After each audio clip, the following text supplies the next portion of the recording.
Hello, welcome back guys to Amalia Projects here. Today in this video I'm going to show you a tutorial how to clear search history in LinkedIn app on Android.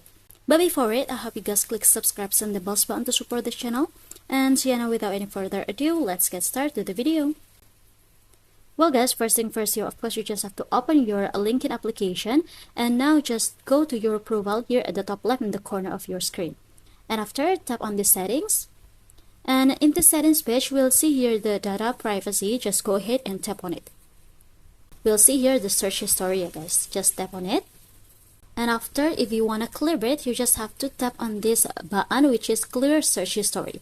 And for the simply and alternatively, you just have to go back to the LinkedIn page. And here at the top, we'll see the search bar. Just tap on it. And after, if you want to clear it, you just have to tap on this button, which is clear options. Tap on it, and now in this pop-up, tap on clear again. So yeah, I think it's enough. A tutorial from me. Thank you for watching this video. Don't forget to leave your like and comments below, and I'll see you soon on the next one.